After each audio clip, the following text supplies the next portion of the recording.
Dr. Sean Murphy? This patient's psychotic, Doctor. He's not psychotic.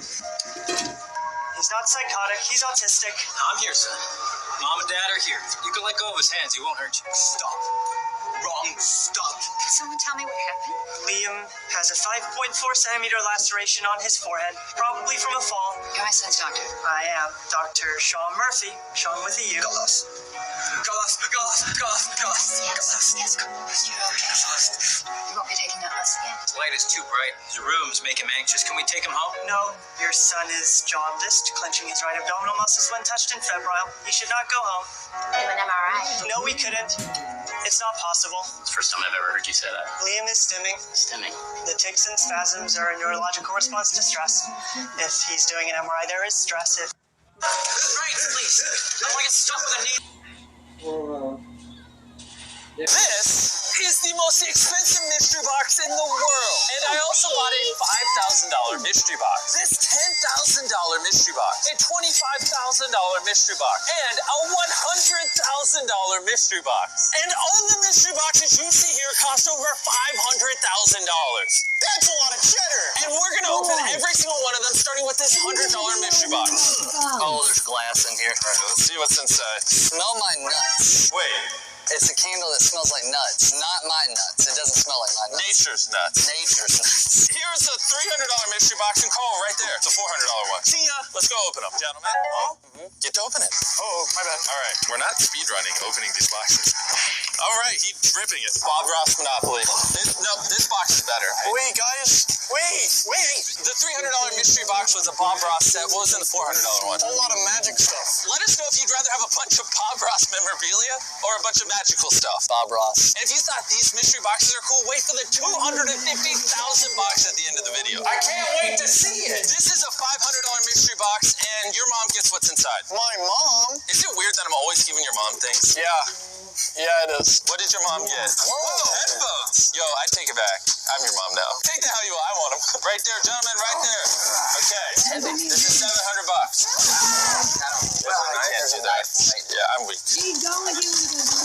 What? This is all just Chick-fil-A sauce. There's no way this is worth $700. In 2 days, these go out of date. This one goes out of date. Well, get to Eden. I think this would be a good time to mention I don't recommend you buy mystery boxes. The same company that made this box also made our $100,000 box and our $250,000 box. 250 grand's a lot of money. Now we're starting to get to the fun stuff. This is a $1,000 mystery crate. That's right. When you get above $1,000, they turn into crates. What the heck? How do you think we should get it down from there? I can't carry that. Yeah. Okay. Yep, I can't carry it. Okay. Looks like they're shopping.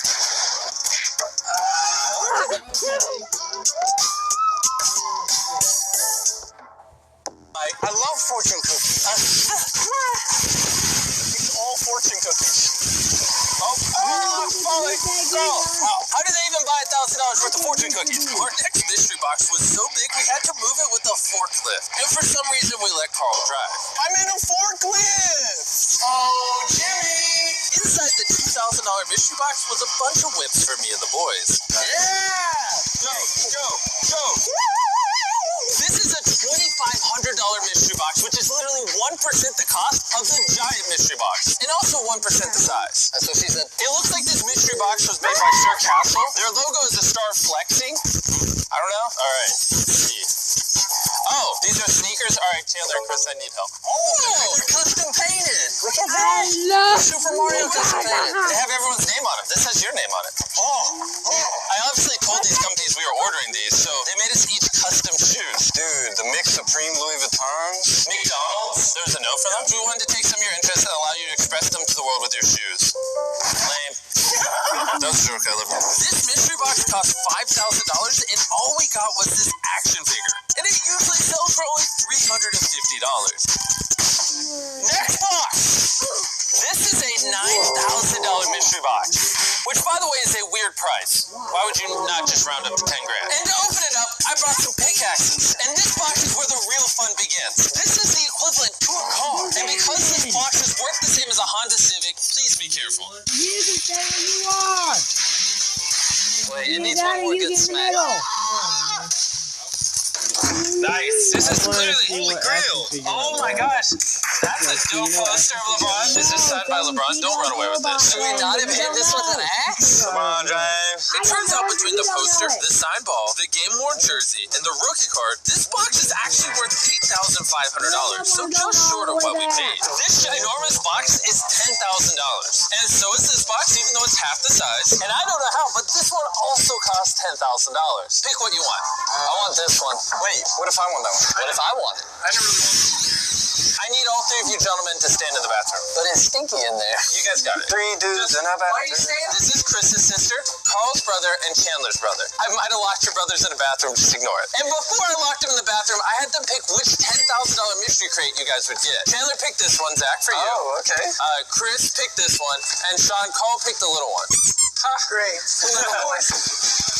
Everyone, keep in mind it's expensive, and you keep what's inside. Wait, did you get yours open? Wait, what was yours? PSA 7 Charizard. That's sick. What is in Zach's $10,000 mystery crate? I don't know. Oh my gosh. What? It's fireworks. Oh my goodness. At the end of this video, after we open the $250,000 crate, we'll launch some fireworks. The boys were getting a little reckless locked in the bathroom. They ended up breaking out and ruining the surprise. I can see Wait a minute. That's my sister. What is my sister doing here? Oh my gosh. Whoa. This is a power glove. Complete box Nintendo Entertainment System. This next mystery box was made by Honey, the sponsor of the video. Yeah.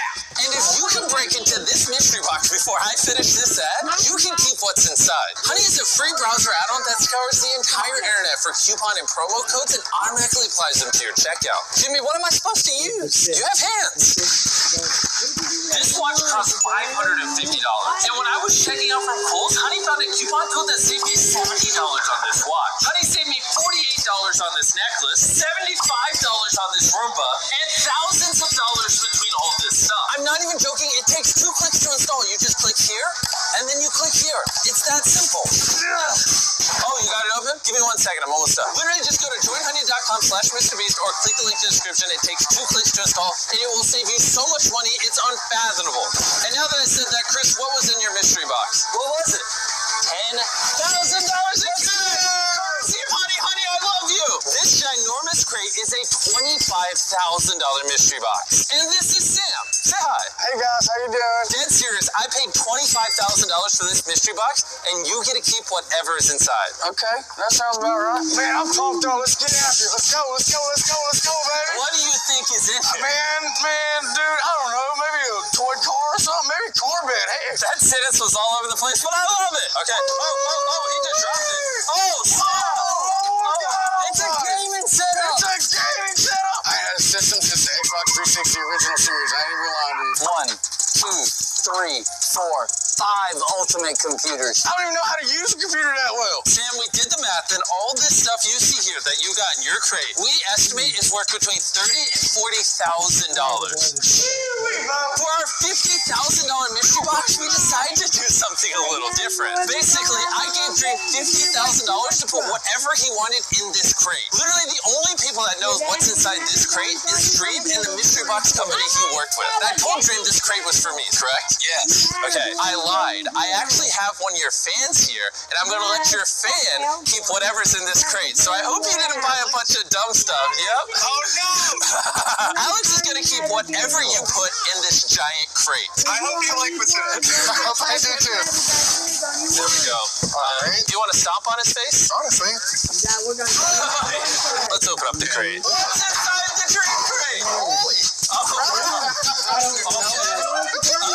Wait, Dream, what is this car? What is this? Oh yeah, it's a slingshot. It looks like a Batmobile. What noise is it making? It's just... In this briefcase is $10,000, and if you're subscribed to us when you pull up our channel, I'll give it to you. Subscribe! Well, on top of all this, you just got $10,000 in cash. Alright, so I got a new car, $10,000, a freaking Wi-Fi grill. Subscribe to Mr. Beast. Adam, how much do you think this crate costs? I don't have any idea, but it's huge, so it has to be worth a lot. 50K? This is a $100,000 custom mystery box. And I have an offer for you. This is a bag full of $25,000. And I want to know, what would you rather have this $25,000 or what's in this $100,000 mystery box? Yeah, let's go with the box. Let's go with the big box. Let's go. Adam, I hope this doesn't make you nervous, but the $1,000 mystery box was just fortune cookies. I got faith, dude. Okay. I got faith, dude. I got faith, dude. I got faith.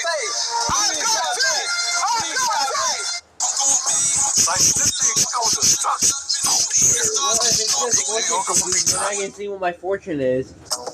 Through life and to death. Shop my new fall You know about collection that, Mom. only at Target. It's a lot of dust. It's a box in a box. There's another box. Right now, this is kind of nail body, dude. I'm not gonna lie. Like right now. All right. Moment of truth. Wait, wait. All right.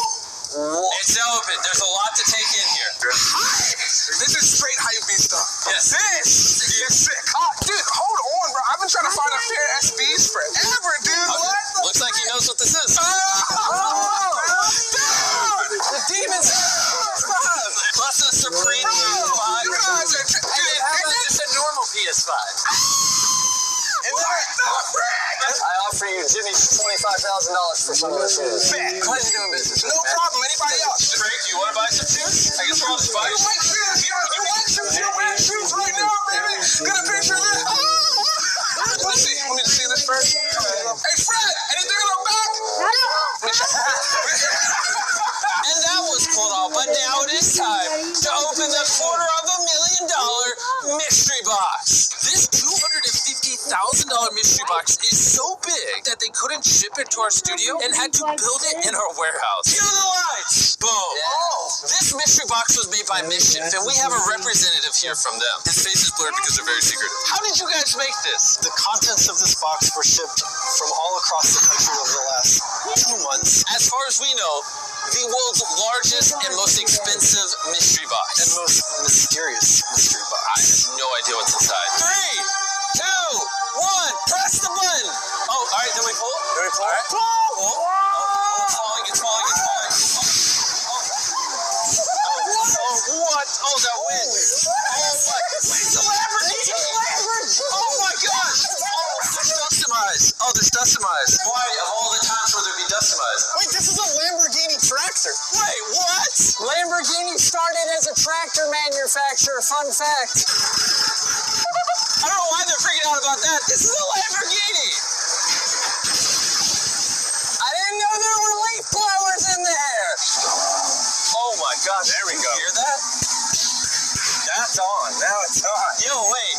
It's low on gas. Shout out to this person for subscribing after the last video and winning $10,000.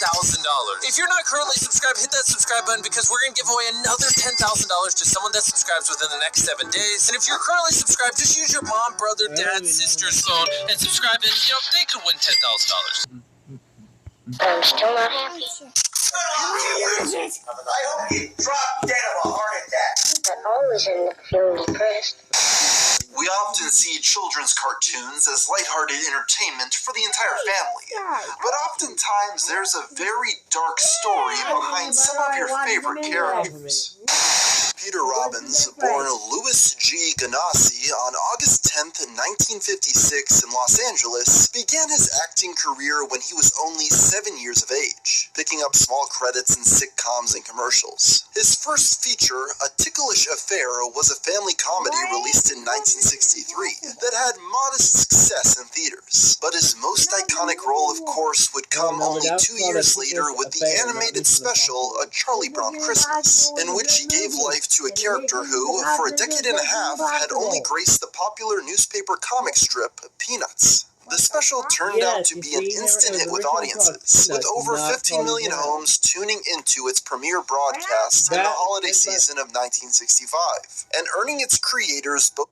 It's still not technically Charlie Brown. Everyone calls it Charlie Brown. It's still Peanuts. Yeah, but Be quiet. fans who just grew up with it being tied to Charlie Brown and stuff was mad when they released the Peanuts movie somewhere because they wanted to know why they changed the name. Because that's what it originally was, even though they never put it out on TV. It was originally the Peanuts, so they changed the name originally to just Charlie Brown. No, technically that's the big letters. Yeah. If you read it, it says a Charlie Brown Christmas, a Peanuts production. Mm-hmm. On me. That hurts. I got peanut. It was on me. His penis was not on you. No, not penis. Peanut. He didn't have a peanut on you either. He had a foot. With an Emmy and Good, a it felt Peabody, like Robin's distinctive voice brought the lovable, insecure, and perpetually depressed character to life, making the young actor an instant star. He would repeat his portrayal in the 2 primetime specials that aired the next year, Charlie Brown's All-Star and It's the Great Pumpkin Charlie Brown, as well as in the years that followed. In 1969, he turned in his final performances as the iconic character at the age of 14. Before reaching adolescence, Peter Robbins already had 6 primetime specials under his belt. He could have gone on to live a perfectly ordinary life, with a head start due to his revenue from these performances. Unfortunately, this was far from the case. After high school, Robbins graduated from the University of California, San Diego, and pursued careers in radio and real estate. For decades, he stayed largely out of the public eye, never quite living up to his original success, but seemingly keeping his life on the straight and narrow. However, the truth was that Peter had lifelong struggles with depression, bipolar disorder, and paranoid schizophrenia. As time continued to pass, these mental health issues metastasized and began sending him down especially unwholesome paths. Robbins' first run-in with the law occurred in 2013, when he was charged with stalking and threatening to harm and kill 4 individuals, all of which combined to make 12 felony counts. As more details of the case emerged, a starkly different picture was painted in the media of the rosy-cheeked actor who voiced Charlie Brown. According to the case files, Robbins' girlfriend broke up with him after undergoing a breast enhancement procedure that he paid for. Feeling cheated out of $6 grand, Robbins allegedly forcefully gripped her neck in her hotel room and demanded she get a refund. He also left her a voicemail with several threats, saying in one, "You better hide, Swana. I'm coming for you. I'm going to find you in Sun Valley or wherever the F you live, and I'm going to kill you." He also sent murder threats to the plastic surgeon herself, as well as the police officer who arrested him. Considered highly dangerous and a desperate man with nothing to lose, he was held on a $550,000 bond. 5 months later, he was sentenced to a year in jail for his crimes. But he was allowed to circumvent prison on the condition that he chose to stay at a residential drug treatment center instead. Robbins did so, and the momentary blemish on the legacy of Peanuts had seemingly passed. That was until 2015, when he made the news once again for another arrest, this time for violating the terms of his probation, including drinking alcohol and not completing his mandatory domestic violence program. From prison, he sent threatening letters to one of the managers at the mobile home park he lived in, as well as further notes to members of the media in which he offered to pay anyone who would kill the San Diego County Sheriff. He even wished death on the judge during one of his court hearings. Thank you, Mr. Robbins. Good luck to you, sir. Yeah, we love Granny. I hope you drop dead of a heart attack. No, we don't love Granny. Naturally, this didn't play well for a jury, and Robbins was sentenced to 4 years and 8 months in prison as part of a plea agreement for his actions. Robbins was released on parole in 2019 after serving 80% of his sentence on the condition that he would avoid alcohol and any illegal substances. The criminal told the press the 3 years of his sentence had been painful and traumatic, describing horrific abuse he had to deal with. Pull you out of your bed at 4 o'clock in the morning, throw a blanket over your head and beat you for 20 seconds. He also described being kept in solitary confinement for extended periods of time, a punishment known to cause lasting psychological damage to its subjects. In the wake of his release, he finally started receiving the correct treatment for his bipolar disorder, and began returning to conventions to sign autographs for fans. During this time, he seemed to have truly recovered from his period of hardship. Bipolar disorder, not treated, can be very destructive, and I made some emotional outbursts that I deeply regret, criminal threats, and that's all in the rearview mirror now. I'm looking forward to coming to this Comic-Con, then I'm going to Kentucky, and I'm writing a book called Confessions of a Blockhead, which I hope will be a #1 bestseller. That's cool. I love it. Things finally appeared as though Robin's story would have a happy ending. Unfortunately, on January 18th, 2022, at the age of 65, Peter Robbins took his own life. No details of his death have been revealed to the public other than the fact that it was self-inflicted. Charlie Brown, as a character, represents the spells we all feel when we're down. The creator of Peanuts, Charles M. Schulz, had a lifelong battle with depression that served as inspiration for Charlie Brown's day-by-day trials and tribulations with feeling unwell. The fact that the voice behind the character faced mental challenges that derailed his life to such an extraordinary degree gives a new dimension to the beloved Charlie Brown specials. But unfortunately, it's not the only example of the life of a child voice actor ending in tragedy. We'll learn more about this after a word from our sponsor. Like clockwork on this channel, I get sponsored by Ridge Wallets every 2 years. First in 2019, then in 2021, and finally now in 2023. The reason I bring this up is because all these years later, those products have held up amazingly. Because I only need one for myself, I gave away all the other Ridge Wallets to friends and family. And guess what?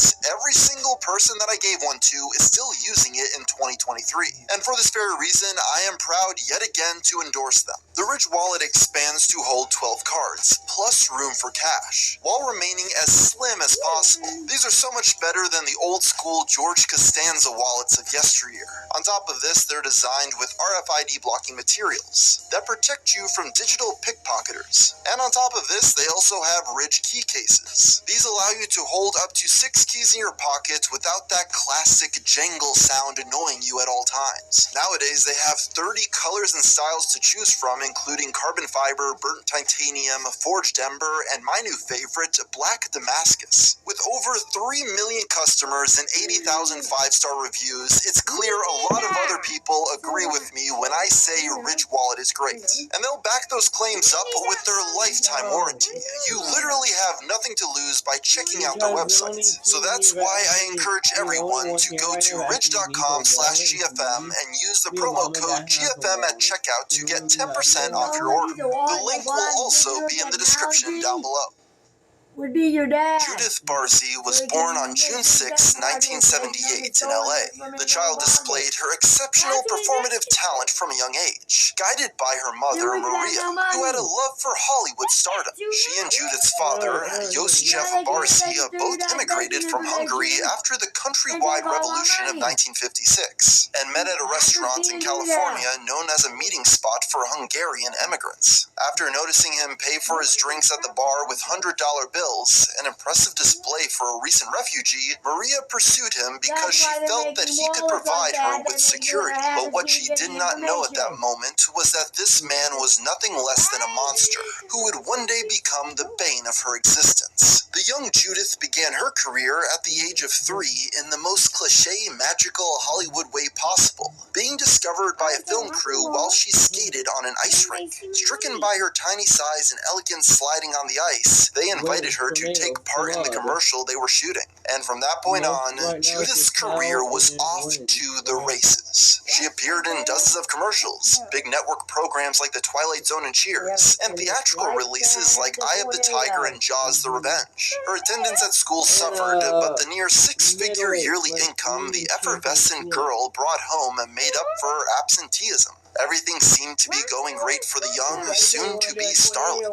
However, behind the scenes, she and her mother were suffering copious amounts of abuse from her father. Josef Barcy worked his days as a plumber, but when he was off the job, he spent his time being a bitter alcoholic with a short fuse. His childhood had been rough and hungry. He had come of age as a parentless child in a coarse industrial area. Socially ostracized for his lack of a strong home life in a country where family structure was considered paramount, he grew up to be overly dominant over his wife and daughter. But his conduct and state of mind as the family patriarch proved to be demented in more ways than one. Accounts say that he was deeply insecure and depressed about the direction of his life, and extraordinarily possessive of his family, yet often told those near to him that he wanted to kill his wife and daughter, and he had no qualms qualms about expressing his violent rage. In December of 1986, Maria reported her husband to the police, accusing him of choking her, striking her in the face, and threatening to murder her. But when the police discovered no obvious injuries, she had no choice but to drop her pursuit of charges. An example of his violence that someone did witness was when Judith was in the yard playing with a kite. Yosef snatched the toy from his daughter, and after she protested that he be careful with it,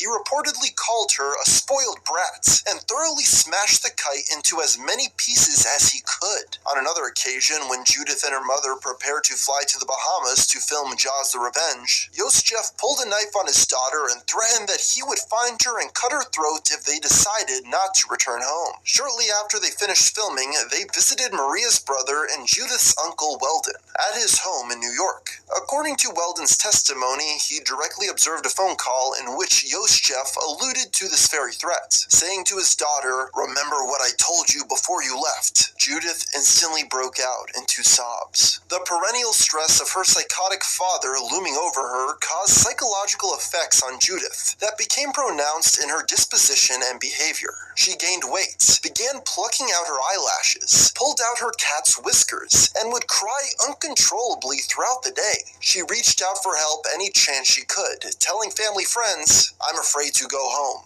My daddy is miserable. My daddy is drunk every day, and I know he wants to kill my mother." Judith was in peril, and although neighbors, family members, and industry associates tried to help, from inviting her and her mom to take refuge in their homes to advocating she leave her husband and move far away, none were able to make any real difference. In May 1988, after Judith broke down during a song audition for an animated film, her agent, Ruth Hansen, reached her limit of being able to stand idly by. Ruth told Maria that she had to take Judith to a child psychologist for her well-being. Maria obliged, and after one visit, the psychologist determined that Judith was enduring extreme verbal, mental, and emotional problems, and reported the case to Children's Services. The exact details from this point on are murky, given the confidentiality of their case. Those close to the situation at the time have produced two differing narratives outlining how things transpired. Ray Lamont, a spokeswoman for Children's Services, stated that Maria Barsi told the agency that she had a plan of action she felt safe with already in motion that involved leaving her husband. Ruth, on the other hand, said Maria asserted that the department was of little help to her, and she felt that she was left to resolve things on her own.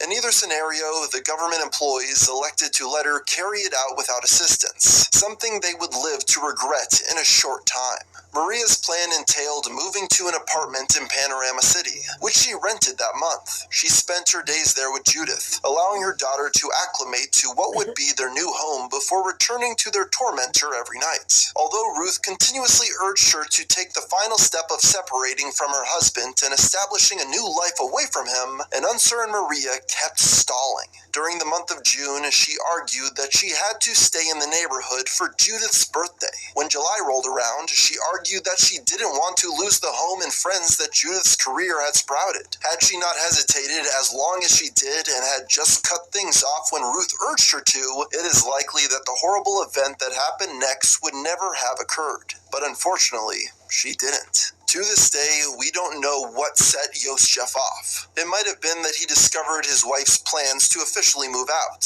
It might have been that he found out about the child psychologist Judith was seeing. It might have been that something snapped in the brain that had been on the edge of breaking for years. Whatever the cause may be, on Monday, July 25th, Judith didn't show up for her appointment at Hanna-Barbera Productions. When Ruth called the Barsi home phone, Yosef told her a large car had come to take her and her mother to San Diego.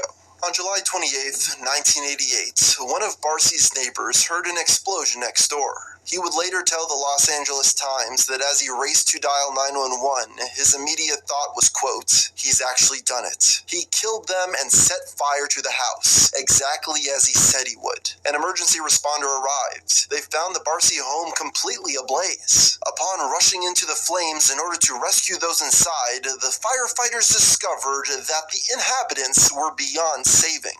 Judith Barcy, her mother Maria, and her father were all dead from gunshot wounds. The psychotic father appeared to have shot and killed his wife and daughter, drenched their bodies in gasoline, and set them on fire before retreating to the garage to take his own life, completing his vicious plan. To this day, it remains unknown when exactly the pair were killed. It could have been the Monday Ruth called or the Tuesday after. What is known is that less than 5 months after their murder, Judith's last performance in The Land Before Time as Ducky premiered in theaters to the positive reception of millions of audience members. She brought a delightful blend of childlike curiosity and unwavering optimism that contributed significantly to the film's emotional impact. It has become her most iconic role by far. Me? I'm a long neck too, see? And I have a long tail like you. Judith was taken from the world at just the age of 10, with her gravestone reading Yep, Yep, Yep, a tribute to her most notable character, a touching tribute to a life and career cut way too short. The Land Before Time didn't have no T-Rex.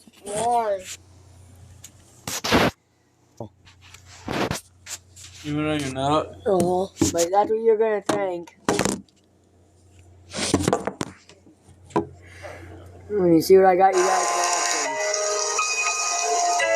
You're listening to Gotham FM, your #1 place for all that's happening in Gotham City.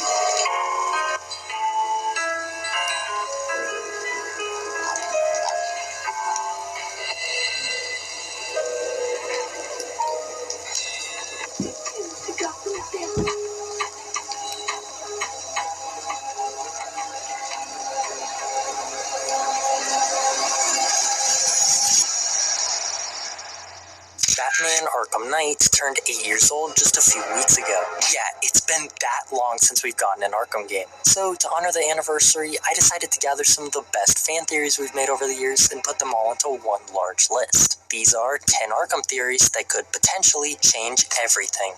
Starting off, we've got the bad blood theory made by none other than Clown Puncher 139. In Arkham City, we all know that after having Joker's blood transfused into him, Batman starts to die extremely quickly due to what we think is Titan poisoning. But wait, this doesn't make sense because Joker had been poisoned for an entire year and he was still very much alive, at least until the end of the game. So why did the effects of Titan poisoning nearly kill Batman in a matter of hours when Joker was able to survive for months on end? Well, this theory claims that Batman isn't dying from Titan poisoning, but rather as a result of a bad blood transfusion. Now, there are 8 different blood types as humans can have, and mixing these blood types can result in extremely quick deaths. To prove that it was a blood incompatibility killing Batman, Clown Puncher was able to use Protocol 10 announcements to set up time frames. Protocol 10 will commence in 4 hours. As well as analyze Batman's symptoms, which, surprise, almost completely match that of a bad blood transfusion. So we can pretty much assume that Batman and Joker don't have compatible blood types, so when Joker's blood is transfused into Batman, that's what causes Batman to die, not the Titan poisoning. This blood incompatibility led to Batman being on the verge of death in a matter of hours, but he was able to drink the demon's blood just in time, curing his bad blood transfusion. While this stopped all of his symptoms and prevented him from dying immediately, Batman was still infected with Titan poisoning and would have died some months later had he not taken the cure at the end of Arkham City. This theory is really the only explanation as to why Batman was dying so fast compared to the Joker, and overall it's one of my favorite Arkham theories I've ever seen. You should definitely check out Clown Puncher's full video on it. Now on to our second fan theory, which is that Scarecrow used his fear gas on Killer Croc before the whole sewer boss fight. Remember how in Arkham Asylum, Scarecrow got absolutely mauled by Croc, pulled underwater, and still managed to survive? Well, the theory is that Scarecrow was actually able to inject Croc with fear toxin while the two were underwater, which is why Scarecrow was able to escape with his life. This would mean that Croc was actually under the effects of fear toxin during his entire boss fight, which would explain why he never really targets Batman directly, instead choosing to hide in the water to try to get a sneak attack in. Now, of course, Croc's strategy in this boss fight could also just be because he didn't want Batman to activate the shock collar, but in my opinion, it's cooler to think that Croc's indirect approach in the sewers was instead caused by fear toxin. A little bit of a bonus theory, but Scarecrow obviously didn't escape this attack unscathed, right? Well, some players believe that because his face was so damaged by Croc, Scarecrow had to stitch his mask onto his face, which explains his look in Arkham Knight. However, this theory can kind of be debunked because you can find Scarecrow's old mask still fully intact in Arkham City. I might be somewhat biased for throwing this one in, but I just had to include one of my own theories, okay? The theory is that Jason Todd actually planned to become the next Batman after killing Bruce in Arkham Knight. Allow me to explain. Now, we all know that after beating Jason's boss fight, multiple Red Hood symbols started to appear around the map to indicate Jason's switch to vigilantism. However, a couple weeks ago, I was able to find an undiscovered Red Hood symbol inside of the Arkham Knight HQ that's hidden behind this large curtain. The only difference between this symbol and the others is that while all those symbols were made after Jason's boss fight, this particular one had to have been there before Batman beat Jason and convinced him to become a good guy. What does this mean? Well, considering that Jason had already created his own symbol and had even built a Red Hood aesthetic into his militia suit, I think it's safe to assume that Jason had been planning to become a vigilante way before the events of Arkham Knight. Now look, Jason wanted Bruce dead more than anything, but he also knew the crucial role that Batman played in protecting Gotham, and he didn't want to leave the city defenseless. So how does he get what he wants? Simple. He takes on the role of Batman himself after killing Bruce. And that, my friends, is where the idea of Red Hood was born. Jason invented this new vigilante, this new symbol,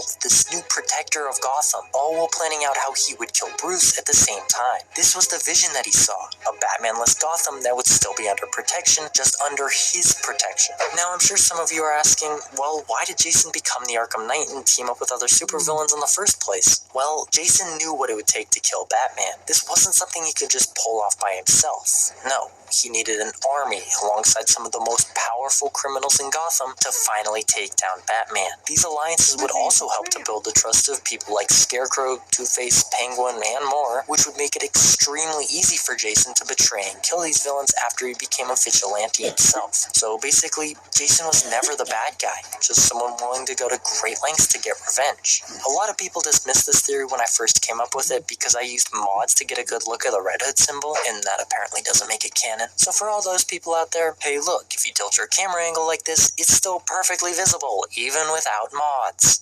On to theory number 4, made by Jinpachi, which claims that Anarchy never showed up in any later Arkham games because he's been dead this whole time. In Arkham Knight, traveling around the outskirts of Panessa Studios will eventually lead you to this strange ledge. Now, not only are the guard railings completely broken off in this area, but there's also huge claw marks along the wall as well. So what happened here, and how does Anarchy fit in? Well, coincidentally enough, just below this ledge is a wall tagged with an Anarchy symbol. Jinpachi's theory goes that Anarchy was busy tagging walls in the area with his symbol when he decided to climb to the upper ledge to tag that wall too. Unfortunately for him, Killer Croc's lighthouse also happens to be right next to this area, so it's believed that while Anarchy was getting ready to tag the wall, Croc swam up, attacked, and killed Anarchy, leaving no evidence behind except for a broken railing and a few claw marks. Moving on to our 5th theory, made by Character History. This theory suggests that Ra's al Ghul actually killed Shiva sometime between Origins and Knight, which eventually led to the League's civil war. Now, Shiva's a tough character to guess what might have happened to her, mostly because she's never even mentioned after Arkham Origins, but that's also why this theory makes so much sense. Shiva was a major piece to Ra's in the League of Assassins, so if she truly was still alive, then where was she when the League was in Arkham City enacting their biggest plan yet? Or when the League's entire civil war happened? See? It just doesn't make sense for her to still be alive if she wasn't around for those key incidents. This leads us into the theory that not only is Shiva dead, but Ra's was the one who killed her. Shiva was obviously a well-known associate with Ra's al Ghul, right? It even says so here on the back computer. Well, Character History proposes that not only were the two associates, but also close friends, which makes pretty good sense. On top of this, both Shiva and Nyssa saw Ra's becoming more and more over-reliant on Lazarus, and that he wasn't fit to rule over the League anymore. Ra's, noticing Shiva's loyalty wavering, decided to kill her in order to prevent the possibility of being dethroned. With Nyssa's good friend killed at the hands of Ra's, it just gave her even more reason to want to overthrow her father. So Nyssa left the League, waiting for the perfect time to strike to get her revenge on Ra's, which also explains why she was absent in Arkham City. When the Lazarus Pit was finally destroyed, Nyssa saw this as the perfect time to go to war against her father, rallying up forces and beginning a civil war within the League of Assassins. I absolutely love this idea. Fun fact. Let go of him. Stop laughing. There's actually 2 He's possible. not laughing at you. He's talking about the video. So you leave him I'm not laughing alone. at you. I wasn't even laughing. He wasn't laughing anyways. There's actually another You want a possible. haircut before the first day of school? Or you go in with your hair like this? Why? Why should I go with it? You can either go with it like it is, or I can cut it. I was just asking what you want. You can cut it with your brand. But how you gonna cut it? Anyways, there's another possible outcome for anarchy. That is that the government will kill them. Also, Clayface China ain't dead after you push him into the Lazarus pit. With scissors, or do you want Character history was able to develop a theory that actually makes a ton of sense, even though almost all of the evidence is purely based on the absences of characters like Shiva and Nissa. They don't hurt you.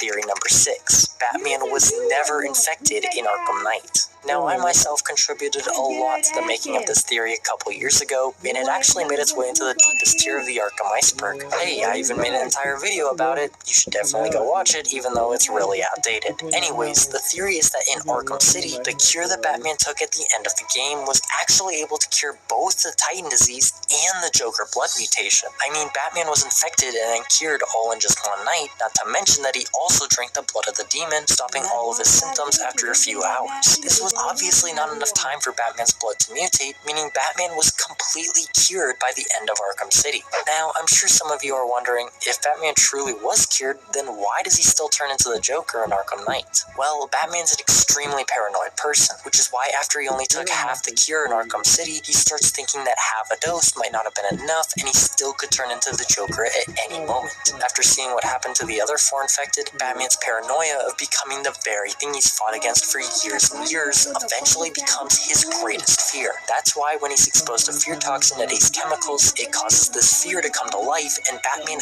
actually starts turning into the Joker. Every time he's exposed to fear toxin throughout the game, his hallucinations get worse and worse. But by the end of Arkham Knight, Batman is able to overcome this fear and win the battles in his mind.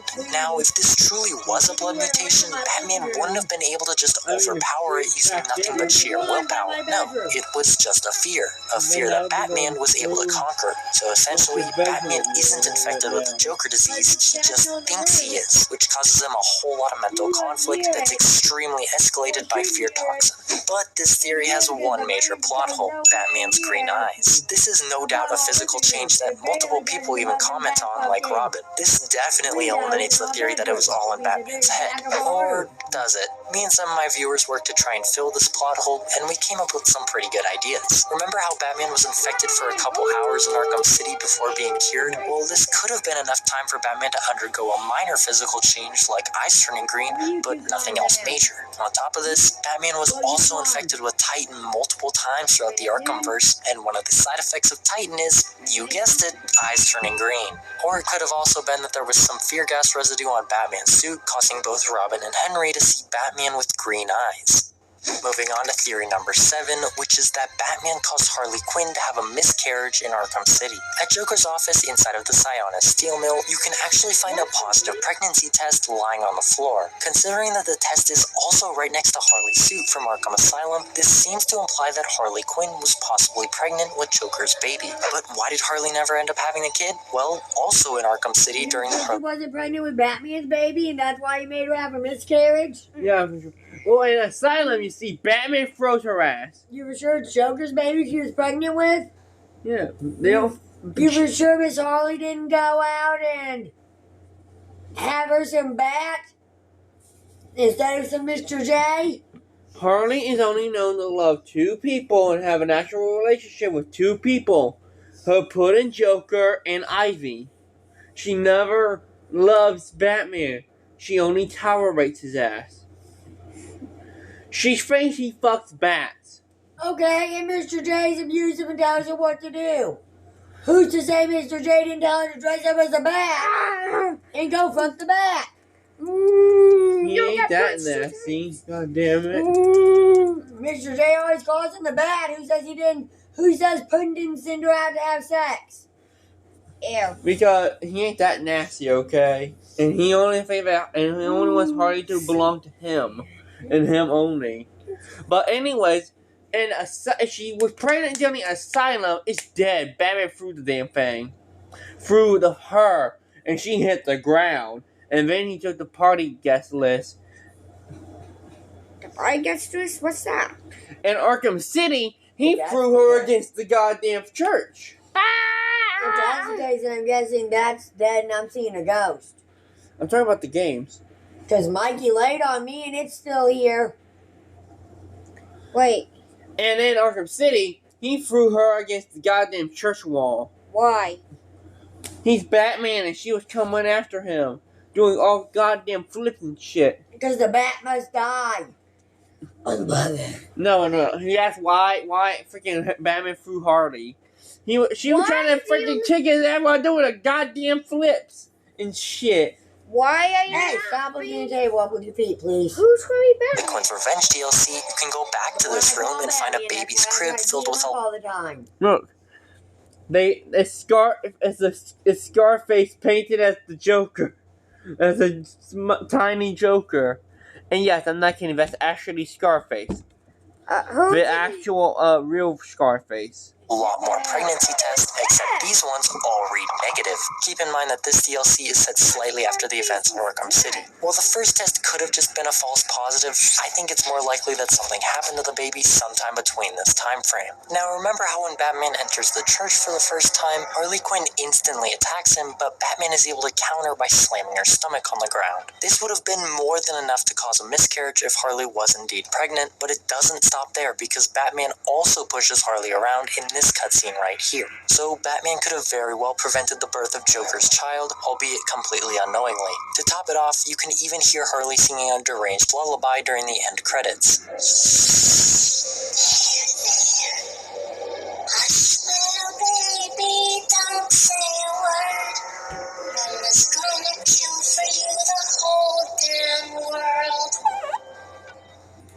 Theory number 8 is that Bruce Wayne is actually just a crazy patient at Arkham Asylum and the entire Arkhamverse was all made up in his mind. Yeah, this one's a reach and a half, but let me explain it anyway. When 8-year-old Bruce Wayne watched his parents die in that alley, he suffered major PTSD that drove him absolutely insane. It got so bad that eventually Bruce had to be locked away in Arkham Asylum for his own protection. While in the asylum, Bruce went on to create this entire world inside his head where he portrayed himself as the hero, Batman, in a society filled with supervillains that each represent an Arkham staff member that Bruce interacts with on a day-by-day basis. The Joker represents Bruce's main doctor named Joe Carr, who always uses humor to try to help Bruce. And of course Harley Quinn is actually just Dr. Joe Carr's assistant. Now Riddler is Bruce's psychologist that's always asking him deep questions, which Bruce interprets as riddles. Scarecrow represents Bruce's therapist, who regularly gives Bruce sedatives that induce, you guessed it. Okay. My theory is, if there actually was an actual doctor, then there's still that doctor in the Arkham, in the Batman universe with this. Okay, so Jonathan Crane is still Jonathan Crane, just not Scarecrow. He's just, the psychiatrist with fear and who likes fear. He's a psychiatrist that gives Batman the sedatives that cause hallucinations. Dr. Harleen Quinzel is still Dr. Harleen Quinzel, who's a therapist. Dr. Dr. Kirk Langstrom. I get confused with Man-Bat and Lizard. They have Kirk in them as the first name. It could be just someone who tests on animals who comes to visit people at the asylum. Shake my hand. And maybe stop it. And maybe Batman saw him test on a bat, and that's why he's Man-Bat.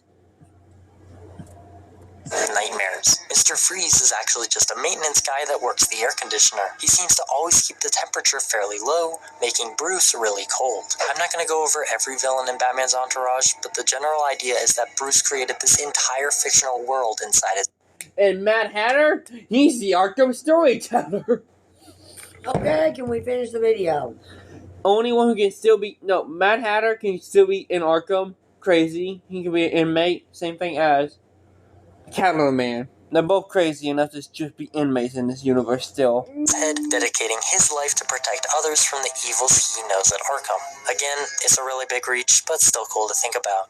Theory number 9. Bruce Wayne actually died at the end of Arkham Knight's main story. Hold up, he's obviously not dead. We even get to keep playing with him after beating the main game. So he's not dead physically, but is it possible that he's dead mentally? This one's hard to explain, but bear with me. At the end of Arkham Knight, Batman is injected with a dose of fear toxin right into his bloodstream. This dose is finally enough to make Batman give in to his fears, where Bruce ultimately succumbs to the Joker disease. Physically, Bruce's body is still very much alive at this point, but mentally, Bruce is gone and his mind has been completely taken over by Joker. But wait, then Scarecrow injects another dose of fear toxin into this Jokerized Batman, now causing the Joker to experience his greatest fears. What is his greatest fear, you might ask? Well, I'm sure some of you think it's being forgotten, and while that is one of his greatest fears, it's not the greatest. The theory goes that Joker's single greatest fear is Batman. Don't believe me?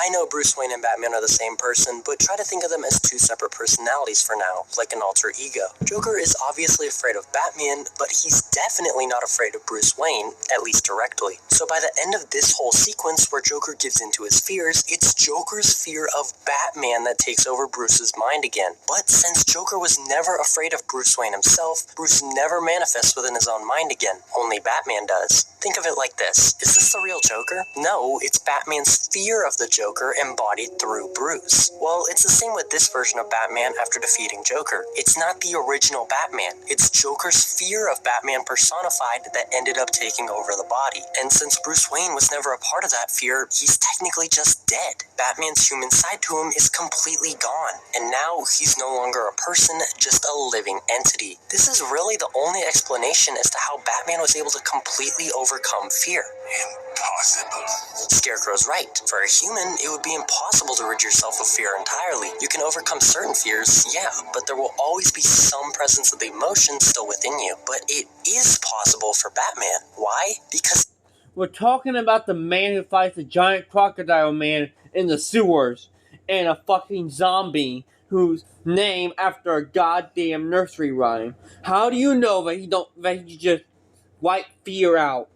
That's why I don't like watching videos on your channel. But no, I want to know how did he know that Batman just can't just wipe out fear? I actually get into the video and then he has to constantly pause. Sorry. He no longer has that human side to him that experiences fear. He doesn't or can't fear anything anymore. No, now he is the fear. No more Bruce Wayne, just Batman. Now, if I'm being honest, I don't really believe this theory all that much, or I at least don't think this was what Rocksteady intended. With that said, I can't deny how interesting it is. Definitely one of my favorite Arkham theories. Now, onto our final theory of this video, which is that Joker actually wanted to die at the end of Arkham City. Let's take a look at the final scene, where Batman was contemplating on giving Joker the cure, right? Well, before he could even make a decision, Joker jumps down at Batman and stabs him in the same arm that's holding the cure. Of course, Batman then drops the vial and the cure is destroyed before Joker could use it. Now, I know this cutscene left me and many other players really confused. I mean, what on earth was Joker trying to accomplish here? To kill himself? Actually, maybe. Over the course of the Arkham series, we've seen Joker try to get Batman to kill him multiple times. In a way, this was Joker's ultimate goal, to make Batman lose control, break his code, and destroy him mentally. The moment hadn't gone completely to plan, but Joker still knew that if he were to die that night, Batman would surely blame himself, even though he didn't kill Joker directly. So, seeing this as his chance to break the bat, Joker lunged at Batman, forced him to drop the key, and died with none other than Batman standing directly over his lifeless body. And Joker was right. Even though we all know Batman didn't kill Joker, in Bruce's mind, he was the one responsible, and it would torture him for the rest of his life. One last laugh.